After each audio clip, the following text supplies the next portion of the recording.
അസ്സലാമു അലൈക്കും വറഹ്മത്തുള്ളാഹി.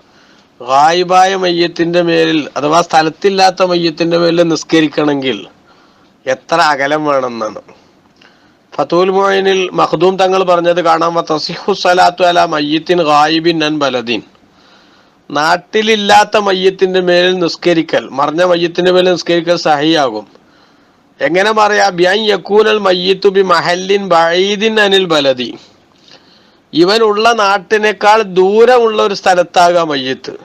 ബി ഹൈസു ലാ യുൻസബു ഇലൈഹ ഉർഫൻ.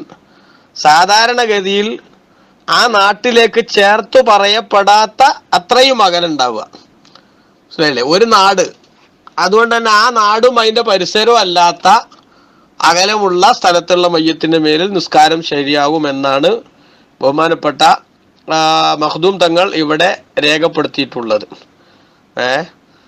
അതോടൊപ്പം ഒരാൾക്ക് അവൻ ജയിലിൽ അകപ്പെട്ടു, അല്ലെങ്കിൽ രോഗം കാരണം പുറത്തു പോകാൻ പറ്റൂല, അങ്ങനെയൊക്കെയുള്ള അവസ്ഥ വരികയാണെങ്കിൽ ജാസത്ത് ഹീനൈദിൻ അലൽ ഔജുഹി, പ്രബലമായ അഭിപ്രായം അനുസരിച്ച് ആ സമയത്ത് അവൻ ആ നാട്ടിൽ നിന്ന് തന്നെ എന്താക്കാവുന്നതുമാണ്, മറഞ്ഞ മയ്യത്തിന്റെ മേലിൽ നിസ്കരിക്കാവുന്നതുമാണ് എന്ന് ഫതുൽ മുഈനിൽ കാണാം. ഇനി മറഞ്ഞ മയ്യത്തിന് നിസ്കരിക്കണമെന്നുള്ള തെളിവ് ഇമാം നവവി റളിയല്ലാഹു അൻഹു ഇമാം ബുഖാരി ഉദ്ധരിച്ച ഹദീസ് രേഖപ്പെടുത്തിക്കൊണ്ടാണ് മറഞ്ഞ മയ്യത്തിന് മേലുള്ള നിസ്കാരത്തിന്റെ നിയമം സ്ഥിരീകരിച്ചിട്ടുള്ളത്.